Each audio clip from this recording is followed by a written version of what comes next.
KP classes dedicated to excellence. Hello students, welcome to KP classes. This is me, Samriddhi Nolakha, and I have a great news for all of you.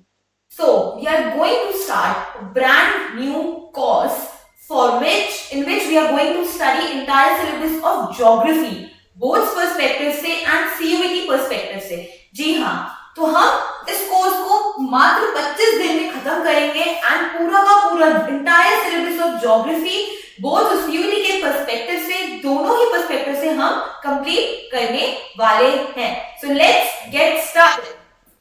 Before that, जितने भी lectures हम पढ़ेंगे, जितने भी chapters हम पढ़ेंगे, सभी के PDFs will be available on our app which is KP class exam prep app. और अगर आप iOS यूजर हैं तो आपको क्लास प्लस ऐप के नाम से मिलेगा. आपको क्या करना है, डाउनलोड करना है, लॉग इन करना है, अपने क्रेडेंशियल्स डालने हैं, फ्री मटेरियल पे क्लिक करेंगे और डॉक्यूमेंट सेक्शन में जाएंगे तो आप इन सभी लेक्चर्स के PDF absolutely free of cost पाएंगे. So this is the schedule. हम आज डे 1 है, लेक्चर 1 है, human geography, nature and sports से शुरुआत करने वाले हैं. So let's get started. Before that, आप अपनी CUET की प्रिपरेशन को और अच्छे से बूस्ट कर सकते हैं. कैसे? हमारे उड़ान बैचेस के साथ जुड़कर.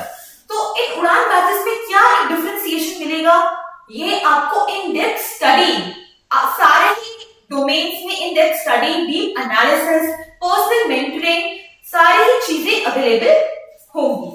एंड ये सभी स्ट्रीम्स के लिए अवेलेबल है, ह्यूमैनिटीज, साइंस एंड कॉमर्स, ताकि आप अपनी CUET की प्रिपरेशन को और अच्छे से बूस्ट कर सके विद वन-ऑन-वन लाइव क्लासेस.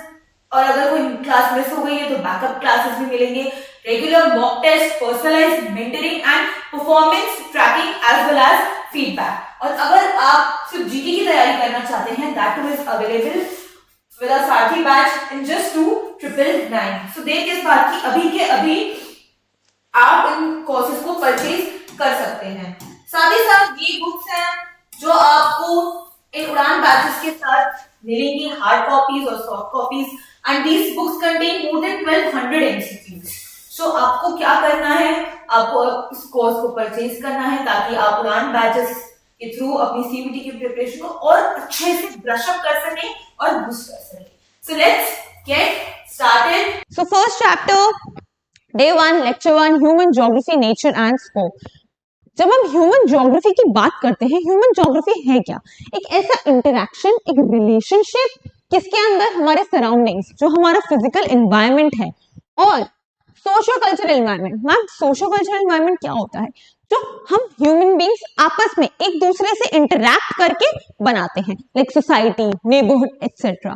तो उस चीज का इंटरैक्शन जब हमारे सराउंडिंग से होता है, जब नॉन लिविंग थिंग से होता है, ठीक है, एंड इनकी म्यूचुअल इंटरैक्शन एंड इनका म्यूचुअल इंटरडिपेंडेंस, इन सब की इन डेप्थ स्टडी क्या करता है, ह्यूमन ज्योग्राफी डोमेन करता है. So elements like houses, villages, cities, road rail networks, industries and all other elements of material culture जो human beings बनाते हैं. अब human beings houses, buildings, villages, cities बनाते तो हैं, industries बनाते तो हैं, लेकिन इसको बनाने के लिए ये जितनी भी resources हैं वो कौन प्रोवाइड करता है? हमारा फिजिकल एनवायरनमेंट, हमारा नेचर प्रोवाइड करता है. So while physical environment has greatly been modified by the human beings and ये कहीं ना कहीं हमारे लाइफ को भी इम्पैक्ट करता है. तो इसी नेचर, इसी फिजिकल एनवायरनमेंट ने हमारी ह्यूमन लाइफ को इम्पैक्ट करा है. एंड ये जो नेचर है, ये फिजिकल एनवायरनमेंट है, इनकी जो रिसोर्सेज हैं कहीं ना कहीं ये चेंज हो रही हैं. फॉर एग्जाम्पल, पहले के जमाने में इतने ज्यादा रेजिडेंशियल बिल्डिंग्स, कमर्शियल बिल्डिंग्स नहीं होती थी, लेकिन अब हमें मिल रही हैं. तो ये एनवायरनमेंट क्या है, मॉडिफाई हो रहा है विथ चेंजिंग टाइम्स. अब बात करें नेचुरलाइजेशन ऑफ ह्यूमंस. ये क्या कहता है? When human beings interact with their physical environment, कैसे करता है? टेक्नोलॉजी के थ्रू करता है. तो सीधा सीधा हो रहा है role of technology. 4 marker question कि ह्यूमन बींग्स का इंटरैक्शन टेक्नोलॉजी के थ्रू कैसे ज्यादा मैक्सिमाइज हुआ. So it indicates level of cultural development of the society. So use of technology, जितना टेक्नोलॉजी ग्रो होगी, चेंज होगी, तो उसी ज्यादा ये मॉडिफिकेशन बढ़ता रहेगा. Even human beings were able to develop technology after they developed a better understanding of the natural laws. For example friction और हीट के कंसेप्ट को यूज करके हमने फायर को डिस्कवर किया। कैसे? क्योंकि ये नेचर का लॉ है। फ्रिक्शन और हीट को यूज करके हमने फायर का क्या करा? इन्वेंशन किया था। अर्ली स्टेजेस की बात करें तो वहां पे जो टेक्नोलॉजी थी, when early man was there, इतनी टेक्नोलॉजी, फोन्स थे उनके पास नहीं थे, कुछ नहीं थे, जीपीएस नहीं था, वो खुद जाते थे, तो लेवल ऑफ टेक्नोलॉजी क्या थी? लो थी। इसी की वजह से जो सोसाइटी थी वो बहुत ज्यादा प्रिमिटिव बोली गई थी। And this type of interaction between the primitive human society and strong forces of nature, इसको क्या बोलते हैं? environmental determinism होता है। वहां पे नेचर पे इतना ज्यादा इम्पैक्ट नहीं होता, नेचर का मॉडिफिकेशन इतना ज्यादा नहीं होता। तो ह्यूमन बींग्स क्या करते थे तब? They used to go with the flow and nature को इतना ज्यादा इम्पैक्ट उन्होंने नहीं करा, क्योंकि टेक्नोलॉजी कम थी, टेक की वजह से, टेक कम था, तो इन्वायरमेंट पे इतना ज्यादा मॉडिफिकेशन नहीं आया। और इस इंटरैक्शन जो ये प्रिमिटिव ह्यूमन सोसाइटी और नेचर के बीच में, उसको बोलते हैं environmental determinism. Next, humanisation of nature. So with social and cultural development, human beings develop better understanding and more efficient technology. तो human beings growing time के साथ साथ और ज्यादा possibilities create कर रहे हैं। उन्हीं resources को use करके they are creating something different. So they are creating more possibilities. Resources obtained from the environment. So they create cultural landscape and इसको बोला गया था possibilism. Possibilism है क्या? उन्हीं resources को use करके when you are creating maximum possibilities, उन्हीं resources को use करके ये और आप और क्या क्या create कर सकते हैं। ठीक है, nature provides, और ये सारी चीजें कौन provide करता है? नेचर प्रोवाइड करता है। यही आपको अपॉर्चुनिटी दे रहा है, इन्हीं की रिसोर्सेज को यूज करके यू आर ब्रिंगिंग चेंज। तो ह्यूमन बींग्स क्या कर रहे हैं? इन्हीं रिसोर्सेज को यूज कर रहे हैं and hence this nature is getting humanised. So humans का डोमिनेशन इस नेचर पे ज्यादा हो रहा है and this is referred as humanisation of nature.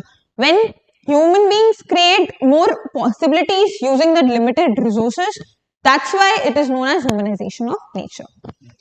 So Griffin Taylor, geographer, ने क्या बोला था? इन्होंने एक न्यू डिटर्मिनिज्म का कंसेप्ट देखा, जिसको इन्होंने स्टॉप एंड गो डिटर्मिनिज्म भी बोला था। अब आइए देखें है क्या। So ये क्या है? एक मिडिल वे है, एक मिड पाथ है, it's a middle way.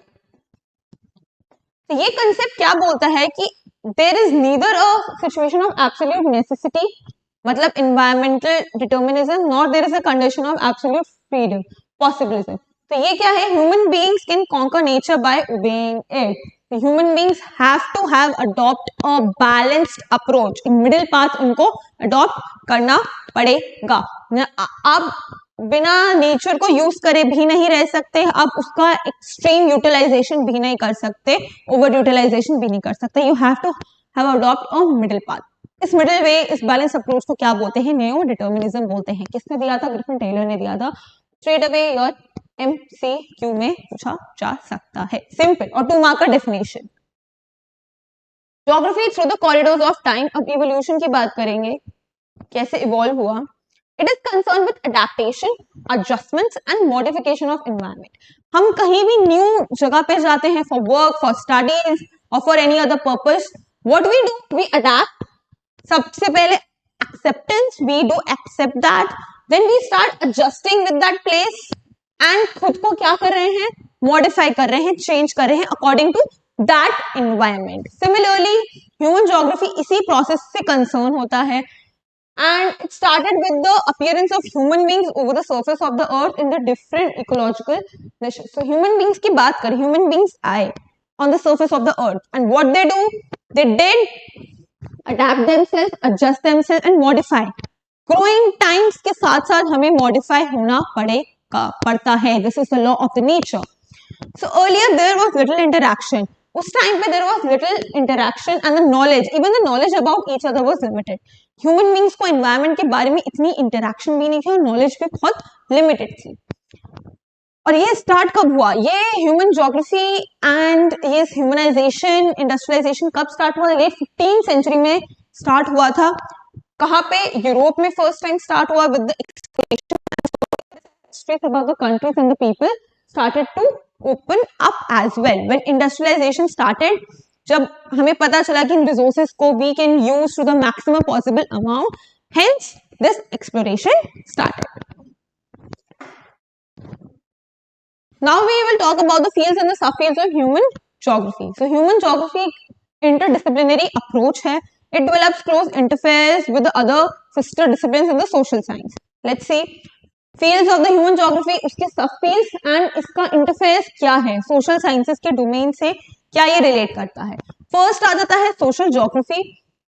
Behavioral geography की बात करें, इसका discipline क्या है, psychology. Then comes geography of the social well-being. It is studied like welfare economics, welfare when we do good to the society or the people. Then comes geography of leisure, part of sociology. Cultural geography is a part of anthropology, which is the study of human beings. Early man से लेके अब तक हम human beings का evolution से study करते हैं, that domain is known as anthropology. Then gender geography, sociology में भी पढ़ते हैं, anthropology में भी पढ़ते हैं, women studies में भी पढ़ते हैं. Historical geography, part of history. Medical geography, epidemiology. Urban geography की बात करें, part of urban studies and planning. Political geography, electoral, military, इसके subfields हैं. कहाँ पढ़ते हैं? Political science, physiology and military sciences. Population geography क्या होता है? Demography, which is study of population. Settlement geography की बात करें, urban and rural planning के अंदर. Economic geography, subfields, resources, agriculture and industries. कहाँ पढ़ेंगे? Sister disciples, economics में है, resource economics, agricultural sciences and industrial economics as well. Lastly, geography of marketing, commerce में पढ़ते हैं, business studies, accounts में पढ़ते हैं. Then tourism, travel and tourism management and international trade, straight away international trade का part बन जाता है. So this was all about this chapter. I hope you like this video. Stay tuned, stay connected with us in this 18-day crash course ताकि आप अपनी geography की preparation को काफी अच्छे से boost कर सके, जितने भी doubts है solve कर सके, and हम expected questions पे discuss करेंगे. So we'll see you in the next lecture. Till then, take care. Bye bye. Thank you very much. KP Classes. Dedicated to excellence.